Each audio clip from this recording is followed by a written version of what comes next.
अष्टावक्र गीता उपदेश संख्या 66। आश्चर्य है कि कल्पित संसार ज्ञान से मुझे ऐसा भासता है जैसे सीप में चांदी, रस्सी में सर्प, सूर्य की रश्मियों में जल भासता है। जनक को आत्मज्ञान हो जाने से उनका संसार के प्रति भ्रम दूर हो गया। उनको अनुभव हो गया कि मेरा वास्तविक स्वरूप यह चैतन्य आत्मा है, शरीर नहीं है। इसी प्रकार संसार का वास्तविक स्वरूप आत्मा है, भौतिक पदार्थ नहीं है। यह संसार जैसे दिखाई देता है वह वास्तविक नहीं है, कल्पना मात्र है, जो अज्ञानवश वास्तविक जैसा दिखाई देता है। यह संसार सीप में के समान महत्वहीन है किंतु चांदी के समान मूल्यवान दिखाई देता है। यह रस्सी के समान निर्जीव है किंतु अज्ञान के सर्प के समान दिखाई देता है। यह सूर्य की किरणों में जल की भ्रांति के समान दिखाई देता है, अर्थात इस मृग मरीचिका में केवल जल की भ्रांति मात्र होती है, यह प्यास नहीं बुझा सकती। इन 3 उदाहरणों में 3 तथ्य प्रकट किए गए हैं।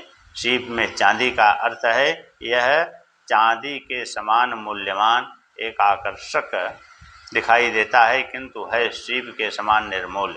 सर्प के समान भयहीन करने वाला दिखाई देता है किंतु है रस्सी के समान निर्जीवता। जल की भ्रांति मात्र होती है कि यह प्यास बुझा सकेगा किंतु इन विषय वासनाओं की प्यास इस संसार के भोगों से आज तक किसी की भी नहीं बुझी है। वह मृग जल की भांति तड़पता ही रह जाता है, वह प्राणांत हो जाता है, इसलिए इसे मृग मरीचिका कहा है कि यह सत्य नहीं है, मकड़ जाल है, भ्रम मात्र है। मुझसे उत्पन्न हुआ यह संसार मुझ में ही लय को प्राप्त होगा। जैसे मिट्टी में घड़ा, जल में लहर और कनक, सोने में आभूषण लय होते हैं। जनक को आत्मज्ञान की अवस्था में अनुभव हुआ कि यही आत्म तत्व ब्रह्म वह मूल तत्व है जिससे मैं और यह सारा जगत उत्पन्न हुआ है। यह मूल तत्व सृष्टि के आरंभ में निराकार, अव्यक्त, असंभूत अवस्था में था। संकल्प से इसकी चेतना में तरंग उठी, वहीं चेतना श्रेष्ठ रूप में विकसित होती ही चली गई, वह चली ही जा रही है। किंतु जब इसका अंत होगा उस समय इसकी क्या स्थिति होगी? ज्ञानी कहते हैं यह पुनः अपने मूल स्वरूप में अव्यक्त अवस्था में आ जाएगी एवं पुनः नई सृष्टि का आरंभ होगा। यह सृष्टि चक्र इस प्रकार चलता ही रहेगा। कुछ धर्म कहते हैं सृष्टि ईश्वर ने बनाई, वही सृष्टा है, वही निर्माता है, किंतु यह वैज्ञानिक बात नहीं है। विज्ञान इसे स्वीकार नहीं करेगा। ईश्वर ने बनाई तो इसमें दुख क्यों है आदि, इसका कोई वैज्ञानिक उत्तर यह धर्म नहीं दे सकता, किंतु सृष्टि की उत्पत्ति की यह व्याख्या वैज्ञानिक है। आज नहीं तो कल विज्ञान इसी का समर्थन करने में सक्षम होगा। जो कहते हैं सृष्टि अनादि है, इसका कोई बनाने वाला नहीं है आदि, तो इसमें कुछ सार अवश्य है कि किसी व्यक्ति जैसे ईश्वर ने ये नहीं बनाई, वरना यह सृजन की स्वाभाविक प्रक्रिया से बनी है, इसका कोई उद्देश्य भी नहीं है। रूप परिवर्तन होता ही रहता है, पदार्थ कभी नष्ट नहीं होता, केवल रूप परिवर्तन करता है।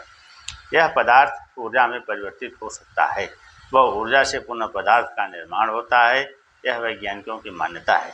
जनक भी यही वैज्ञानिक बात कह रहे हैं कि यह संसार मुझ में आत्मा ब्रह्म में उत्पन्न हुआ है, जो इस सृष्टि का मूल तत्व है। ये सब आकार ऊर्जा के घनीभूत रूप हैं जो विभिन्न संयोगों से बने हैं। प्रलय की स्थिति में ये रूप पुनः उस ऊर्जा में परिवर्तित होकर रूप निराकार अव्यक्त में लीन हो जाएंगे। जैसे मिट्टी का कोई बर्तन टूटने पर रह जाता है, लहर समाप्त होने पर समुद्र से रह जाता है, ये सब अपने मूल स्वभाव में ही आ जाएंगे। इस समस्त सृष्टि के इस मूलभूत तत्व का नाम ही ब्रह्म है, वही चेतन तत्व है। इसमें सृष्टि का निर्माण हुआ है एवं पुनः उसी अपने मूल स्वरूप में लौट आएगी।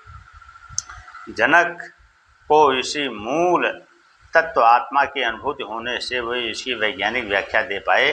सृष्टि की उत्पत्ति एवं लय की यही वैज्ञानिक धारणा भारतीय अध्यात्म का सर्वोत्कृष्ट खोज है। वेद वाक्य भी यही तथ्य प्रकट करता है कि जिस आत्म ब्रह्म से ये सब भूत प्राणी उत्पन्न होते हैं, जिस ब्रह्म की सत्ता से उत्पन्न होकर जीते हैं और फिर जब मर कर के इसमें लय हो जाते हैं, उसी को तुम अपना आत्मा जानो।